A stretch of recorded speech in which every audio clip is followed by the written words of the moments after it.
नमस्कार दोस्तों, बिहार विधानसभा चुनाव प्रक्रिया पूरी होने के बाद रात 12 बजे यानी कि रविवार रात 12 बजे से बिहार में लागू आदर्श आचार संहिता को वापस ले लिया गया है। जैसे ही एमसीसी को हटाया गया, वैसे ही अगर हम बात करें तो राजधानी समेत पूरे प्रदेश में जितने भी रुके हुए विकास कार्य हैं वह फिर से चालू हो गए। चुनाव के दौरान कई सारे प्रोजेक्ट रुके हुए थे, चाहे वो सड़क निर्माण हो, चाहे वो पुल परियोजना हो, चाहे वो भवन का निर्माण हो, मनरेगा के कार्य या पंचायत एवं नगर निगम के कार्य जितने भी हैं वह सब वापस से अब शुरू हो गए। जिलाधिकारी डॉक्टर त्यागराज ने बताया कि प्रोजेक्ट की समीक्षा की जाएगी और उन्हें समय पर पूरा करने का निर्देश किया जाएगा। तो आज के इस वीडियो में हम लोग इसी पहलुओं के ऊपर चर्चा करने वाले हैं कि आखिर बिहार में जो आचार संहिता लगाई गई है, आचार संहिता क्या होता है। आचार संहिता के लगने से पहले जो सारी चीजें थे, हमने एक ऑलरेडी उस पर वीडियो बनाया था। अब इसको बाद जो हटने के बाद क्या प्रोसेस होता है, उन पहलुओं को हम बात करेंगे। इसका इस्तेमाल आप अपने प्रीलिम्स और साथ ही साथ मेंस पॉइंट ऑफ व्यू से भी कर सकते हैं। साथ ही साथ लास्ट में मैंने कुछ एमसीक्यूज भी लगाया है जो कि आपके कॉन्फिडेंस को बूस्ट अप करने का काम करेगा। तो प्रयास कीजिएगा इस टॉपिक को जब आप पढ़ें तो इस टॉपिक को पढ़ने के बाद आप उस एमसीक्यूज को प्रैक्टिस जरूर कीजिए। तो आइए सबसे पहले अगर हम बात करते हैं तो बिहार में हटाई गई आचार संहिता, अब विकास को मिलेगी रफ्तार। तो सबसे पहले आचार संहिता क्या होता है? तो दोस्तों, जिसको हम लोग मॉडल कोड ऑफ कंडक्ट कहते हैं, इसका मतलब यह हुआ कि चुनाव के दौरान किसी भी प्रकार का कोई भी जो कार्य है जो रूलिंग पार्टी है वह उसको नहीं कर सकता है। वैसा क्यों किया जाता है? तो ऐसा इसलिए किया जाता है कि ऐसा देखा गया है बीते ट्रेंडों में, जब शुरुआत में जब चीजें हो रही थी कि जब चुनाव का दौर आता है तो जानबूझ करके जो नेता रूलिंग पार्टी होती है वो अचानक से कुछ कुछ डेवलपमेंट करने लगती है। इससे क्या होता है कि पब्लिक के मन में लगता है कि भाई इसने काम किया, और ऑब्वियस सी बात है जो रिसेंट की गई चीजें होती है वह हमारे दिमाग में ज्यादा लंबे समय तक रहती है, और जब हम वोट अपना डालने जाते हैं तो कहीं ना कहीं वो चुनाव के रिजल्ट को इन्फ्लुएंस करता है।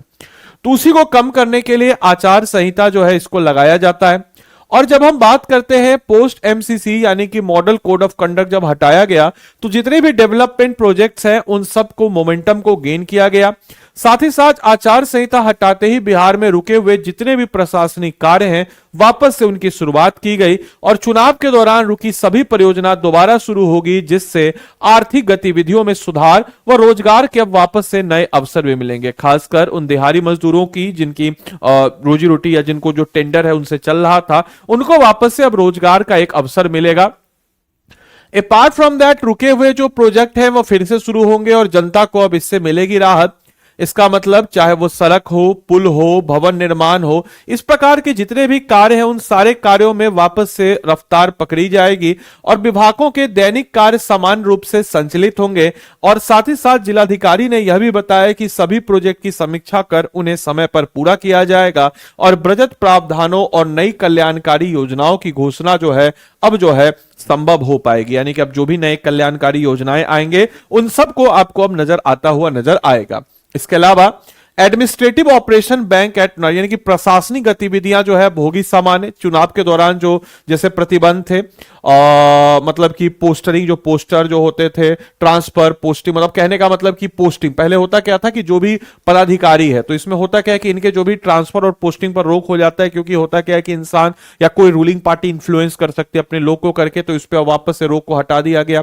फंड जारी करने पर रोक थी, अब वापस उसको कर दिया गया। नई प्रोजेक्ट की घोषणा पर रोक थी और ये सभी बंदिशें हट चुकी और सभी विभाग अपनी गतिविधियां जो है समान रूप से जो है वह कर रही है। इसके अलावा मनरेगा, पंचायत और अर्बन लोकल बॉडी जो है वो अपने कामों को एक्सीलरेट करेगी, तेजी से करेगी। और चुनाव के कारण समिति काम कर रहे विभाग में अब क्या है, फंड जो है उसको वापस से मिलेगा। भुगतान यानी कि जो पेमेंट जिनका अटका हुआ था उनको पेमेंट मिलेगा, तो काम आगे का होगा, तो रोजगार सृजन होगा। और परियोजना की मंजूरी जो है यह भी जो है बड़ी तेजी से अब आगे किया जाएगा। अपार्ट फ्रॉम दैट जो कैश लेकर के जो लोग चलते थे उसको लेकर के भी कुछ नॉर्म्स होते हैं कि भाई इतना ज्यादा कैश लेके आप नहीं जा सकते हैं, उसमें भी अब ढिलाई देखने को नजर आएगा। यानी कि हम कह सकते हैं कि चुनावों के दौरान सख्त जांच पर अब कमी होगी। अब जो है अगर हम बात करते हैं 2.5 लाख तक नकदी या उतने मूल्य का सामान आसानी से आप लेकर चल सकते हैं, इतना आप कैश आप आराम से लेके सकते हैं। अधिक नकदी होने पर स्रोत के दस्तावेज साथ रखना जरूरी है और साथ ही साथ एसएसटी टीमों की जांच अब उतनी सख्त नहीं होगी। हालांकि आयकर, पुलिस और जीएसटी की सामान्य जांच जो है वो वैसे जैसे पहले जारी होती थी वैसी होगी, अब उसमें कुछ नहीं है। बट हाँ, इस बीच में कैश ज्यादा लेकर के जाने आने पर प्रतिबंध रहता है। इसी बीच में अगर हम बात करते हैं तो सार्वजनिक संपत्ति जो है इस पर भी अब कार्रवाई संभव, यानी कि एक्शन जो है ये स्टिल पॉसिबल है। यानी कि कहने के बाद चुनाव के दौरान जो पोस्टर बैनर पर जो सख्त निगरानी थी, जैसे कोई भी जो सार्वजनिक संपत्ति है, कोई सरकारी है, वहां पे पोस्टर लगा दिया, बैनर लगा दिया, उस पर अब सख्त निगरानी है, उस पर थोड़ी ढिलाई होगी। हालांकि अभी भी सार्वजनिक जगह पे आप पोस्टर लगाते हैं तो गलत बात है। और सार्वजनिक संपत्ति पर रोकथाम अधिनियम अभी भी लागू है कि आप वहां नहीं कर सकते और शिकायत मिलने पर कार्रवाई जो है जरूर होगी, को लेकर के यहां पे जांच कहा गया है। इसके अलावा इसके अगर निष्कर्ष की बात करते हैं तो आचार संहिता हटाने के बाद बिहार में प्रशासनिक गति और साथ ही साथ विकास कार्यों में बड़ा उछाल देखने को मिल सकता है, जो कि आपको मैं अब आने वाले अपकमिंग वीडियो से अपडेट करते रहूंगा। जब भी कोई बिहार में कोई परियोजना आएगी या कोई भी इस प्रकार के चीजें आएंगी तो उसको लेकर करूंगा। और रुकी हुई परियोजना दोबारा शुरू होगी और सरकार जनता को बेहतर सुविधा देने के लिए ऑब्वियस सी बात है कि उसको लेकर के अब आगे लेकर के जाएगा। कुछ एमसीक्यूज हैं, एमसीक्यूज को आप देख सकते हैं, बना सकते हैं। पहला एमसीक्यू देखिएगा कि आचार संहिता हटाने के बाद कौन सा कार्य समान रूप से पुनः शुरू हो जाएगा, यह आपके समक्ष ऑप्शन है, इसका जवाब दीजिएगा। अगला क्वेश्चन है कि एमसीसी हटाने के बाद कितनी नकदी तक व्यक्ति बिना सख्त जांच के साथ ले जा सकता है, ऑप्शन क्वेश्चन को उत्तर दीजिएगा। मतदान के दौरान किन विभागों के कार्य समिति होते हैं, अब वह तेजी से शुरू होंगे, क्वेश्चन है, ऑप्शन है, उत्तर दीजिएगा। एमसीसी हटाने के बाद कौन सा कानून पहले की तरह लागू रहेगा, क्वेश्चन है और उसका उत्तर दीजिएगा। जिलाधिकारी के अनुसार एमसीसी हटते के किस कार्य पर सबसे अधिक ध्यान दिया जाएगा, दीजिएगा इस वाले ऑप्शन का उत्तर। बाकी आप अगर चाहें तो अपनी तैयारी को एक सही डायरेक्शन में, एक सही रणनीति के साथ, एक सही डायरेक्शन में अच्छे तरीके से, एक अच्छे मार्गदर्शन के साथ आप हमारे आरएम 14.0 बैच के साथ कर सकते हैं। आरएम 14.0 बैच के बारे में कुछ खासियत मैं आपको बता देता हूं कि आरएम 14.0 बैच में आपको क्या क्या मिलता है दोस्तों। तो 1100 प्लस घंटे की live classes, individual mentorship, monthly current affairs magazine, interview guidance program, इसके अलावा अन्य बहुत सारी शोज, किताब, 5100 एमसीक्यूज का तमाम तरह की चीजें आपको मिलती है। अब मैं आपको बता दूं इस बैच के बारे में कि 22 नवंबर से बैच शुरू हो रहा है। अब इस बैच के बारे में इसको मैं एक्सप्लेन कर देता हूं कि कैसे हम पढ़ाते हैं, तो जरा सुन लीजिए ध्यान से कि आखिर हम इस बैच में कैसे पढ़ाते हैं। तो मैं आपको लेके जाना चाहूंगा एक सफर पे, स्टडी आईक्यू के ऐप या वेबसाइट पे आप चले जाइएगा। यहां पे जाने के बाद आप यहां पे स्टेट पीसीएस को टिक कीजिएगा। स्टेट पीसीएस को टिक करने के बाद हमारे प्यारे मोहब्बत बिहार में आइएगा, आरएम 14.0 आइएगा, बाय नाउ पे आइएगा। बाय नाउ पे आने के बाद स्वाभाविक सी बात है, आप जब बाय नाउ पे आएंगे तो बाय नाउ पे आने के बाद यहां पे आप क्या करेंगे, तो यहां पे इसको हटा करके कोड मैं आपको देता हूं, आदि लाइव कोड लगाएंगे। क्यों इंपॉर्टेंट आदि लाइव कोड, तब इसका मतलब समझा देते, देखिएगा ध्यान से। एक तो प्राइस कम हो गया, दूसरा आपको बताते चले इसमें क्या खास बात है। तो जैसे मान के चलिए कि 24 नवंबर से हम इस बैच को शुरू कर रहे हैं। 24 नवंबर को आपको इसमें पढ़ाया जाएगा पॉलिटी।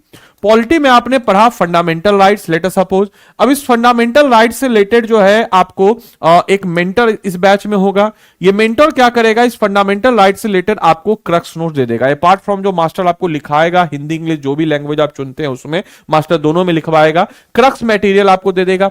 क्रक्स मटेरियल के बाद ये मेंटर क्या करेगा, तो इससे रिलेटेड आपको एनसीईआरटी में जो चैप्टर है उसका आपको वीडियो लेक्चर प्रोवाइड करा देगा जो इस बैच में है। जब आप उसको देखेंगे आपको एक अच्छा कॉन्फिडेंस फील होगा। इसके बाद ये मेंटर क्या करेगा, तो एक प्री रिकॉर्डेड कोर्स इस टॉपिक का होगा, उसको आपको दिखाएगा, इससे और ज्यादा आप कॉन्फिडेंस फील करेंगे। उसके बाद आपसे एमसीक्यू बनवाएगा जो कि मॉडल क्वेश्चन के आधार पर और प्रीवियस ईयर क्वेश्चन के आधार पर बेस्ड होंगे। जब आप उसको बना देंगे तो आपको सेंस ऑफ कॉन्फिडेंस फील होगा। उसके बाद ये आपके पोर्टल पर एक मॉडल आंसर डालेगा जो कि मेंस पॉइंट ऑफ व्यू से होगा, जो प्रीवियस ईयर क्वेश्चन के ट्रेंड को एनालाइज पे रखते हुए आपके समक्ष बनाया जाएगा। आप उस क्वेश्चन के आंसर को पढ़ेंगे और आपके पोर्टल पे एक A4 साइज का वापस से नोटबुक डाला जाएगा जिसको आप डाउनलोड करके उस पे आंसर लिख करके सबमिट करेंगे और ये मेंटर जो है आपके आंसर को चेक करेगा। और जैसा कि मैंने आपको बताया था कि आदि लाइव कोड जब आप लगाते हैं तो इसका मैं फायदा आपको बताऊंगा। अब उसके बाद आप ऑब्वियस सी बात है पहली बार में अच्छा आंसर लिखेंगे नहीं तो आपको सुधार के साथ भेजा जाएगा और सुधार के साथ जब भेजा जाएगा आप दोबारा दोबारा आंसर लिखेंगे और दोबारा कॉपी मेरे पास आएगी, मैं चेक करके आपको दूंगा। लेकिन याद रखिएगा आदि लाइव कोड लगाएंगे तभी आपको फैकल्टी का एडिशनल मेंटरशिप मिलेगा, तो आदि लाइव कोड ही लगाएं। इनफैक्ट आप अगर कॉल भी कर सकते हैं 9289996924 इस नंबर पे, और कॉल करके इस कोर्स के बारे में जानकारी और कुछ एक्स्ट्रा डिस्काउंट चाहिए तो बोल दीजिएगा हम आदित्य सर के स्टूडेंट है, और आदि लाइव कोड ही लगवाइएगा, क्योंकि फिर बाद में मत बोलेगा सर आपका मेंटरशिप नहीं मिला। और इस प्रकार से दोस्तों हम कह सकते हैं कि इस प्रकार से आपकी तैयारी जो है मजबूत हो जाएगी। अब इसके बाद क्या होगा दोस्तों कि फाइनल आंसर आपका मेरे द्वारा आपको मिल जाएगा। कैसे आंसर मिलता है वो भी हम आपको अभी दिखाएंगे, कुछ पीडीएफ जो बच्चों ने भेजा है। और इस प्रकार से दोस्तों आपका इस टॉपिक का प्रीलिम्स और मेंस दोनों का कॉन्टेक्स्ट तैयार है, और इसी कॉन्टेक्स्ट की तैयारी को हम लोग कहते हैं इंटीग्रेटेड अप्रोच। और इसी प्रकार से इंटीग्रेटेड अप्रोच से हम 750 प्लस टॉपिक्स को 1100 प्लस घंटे की लाइव क्लासेज में, चाहे वो हिस्ट्री का हो, चाहे वो बिहार स्पेशल का हो, चाहे वो जनरल साइंस का हो, चाहे वो करंट अफेयर्स का हो, चाहे वो पॉलिटी का हो, ज्योग्राफी का है, इकोनॉमिक्स का हो, मैथ्स का हो, रीजनिंग का हो, एसे का हो, सबको हम लोग इसमें कवर अप करा देते हैं। साथ ही साथ 7 किताबों का सेट जो कि स्पेसिफिकली बीपीएससी सेंट्रिक है, हिंदी इंग्लिश लैंग्वेज दोनों में आपको मिल जाती है, और आपकी तैयारी कुछ इस प्रकार से सही डायरेक्शन पे लेकर के आएगी। तो अब आपको चाहिए क्या इतने मतलब फैसिलिटीज के साथ। अन्य किसी भी प्रकार की जानकारी के लिए प्राइस आपको 11,999 पड़ेगा। इनकेस आपको अगर इसमें भी कुछ डिस्काउंट चाहिए, कॉल दिस नंबर 9289996924 और बोल दीजिएगा कि हम आदित्य सर के स्टूडेंट हैं, हम थोड़ा सा इतना पैसा पे नहीं कर सकते हैं, हमको कुछ इसमें डिस्काउंट दे दीजिए, और डिस्काउंट लेकर के आप इस कोर्स में अपने आप को इनरोल करके अपनी तैयारी को मजबूती प्रदान कर सकते हैं। तो चलिए मिलते हैं अगले सेशन में, तब तक के लिए सारे बच्चों को bye bye, take care, thank you and thanks for watching this session.